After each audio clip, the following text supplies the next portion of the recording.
আপনারা দেখেছেন তো দরদ? ভালো লেগেছে? সাকিব ভাই, একটা প্রশ্ন ছিল, এই চরিত্র করার অনুপ্রেরণা কোথা পেলেন? চরিত্রটা ভালো লেগেছে? ভালো লেগেছে সাকিব ভাই, এখানেই সার্থকতা। চরিত্রটা যে অ্যাটলিস্ট ভালো লেগেছে, আমারও খুব ভালো লেগেছিল যখন আমি মামুনের কাছ থেকে গল্পটা শুনেছিলাম প্রথম। আহ, শেষের দিকে আমারও মনে হয়েছে বাহ, খুব চমৎকার স্টোরি। দরদ আসলে খুব দরদের একটা সিনেমা। দরদ আপনারা যারাই দেখেছেন, আপনারা সকলেই দেখেছেন যে খুব বিশাল আঙ্গিকে, খুব তামঝামওয়ালা কোনো সিনেমা না, খুব বিশালত্ব এখানে নেই। কিন্তু ছবি দেখতে দেখতে দেখতে ছবির শেষ সময় যখন চলে আসে, মনের অজান্তেই কিন্তু চোখের কোনো পানি জমে যায়, মনের অজান্তেই সবার এত ভালো লাগা তৈরি হয়ে যায় দরদের প্রতি। তো গল্পের ডে ওয়ান থেকে আজকের দিন পর্যন্ত আমরা দরদকে দরদ দিয়েই ভালোবেসেছি, এবং দেশের মানুষও এই প্রতিকূল অবস্থার মধ্যে, আমি খুব অবাক হয়ে গেছিলাম। আমি তখন ছিলাম না, আমি আমার বরবাদ সিনেমার শুটিংয়ে মুম্বাইতে ছিলাম।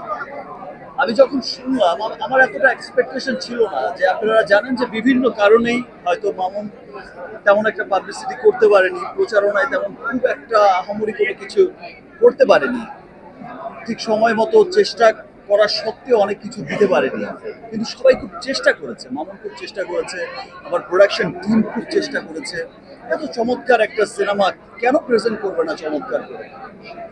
আমরা সকলেই খুব শঙ্কিত ছিলাম যে দেশের এই সিচুয়েশনে আসলে সিনেমা দেখার মুডে মানুষ কতটা আছে, বিনোদনের জন্য মানুষ কতটা উদ্গ্রীব হয়ে আছে, বা সিনেমা দেখার দেখতে কতটা আসবে বা কেমন লাগবে। বাট আমি যখন শুনলাম, আমি দেখলাম পরের দিন সোশ্যাল মিডিয়াতেও যে ফার্স্ট ডেতে 2024-এর হাইয়েস্ট কালেকশন, হাইয়েস্ট ওপেনিং ছিল হচ্ছে দরদের।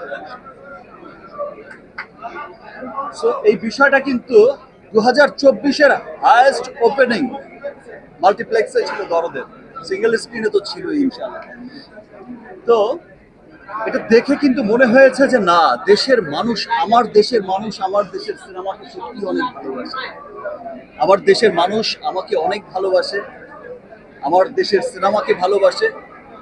বাংলাদেশের মানুষ যেখানেই ছড়িয়ে আছে, আমি আমেরিকার চিত্র দেখেছি, আজ মিডল ইস্টে রিলিজ হয়েছে, চ্যানেলটি সাবস্ক্রাইব করবেন। রিলিজ হয়েছে, সেখানকার নিউজ জেনেছি।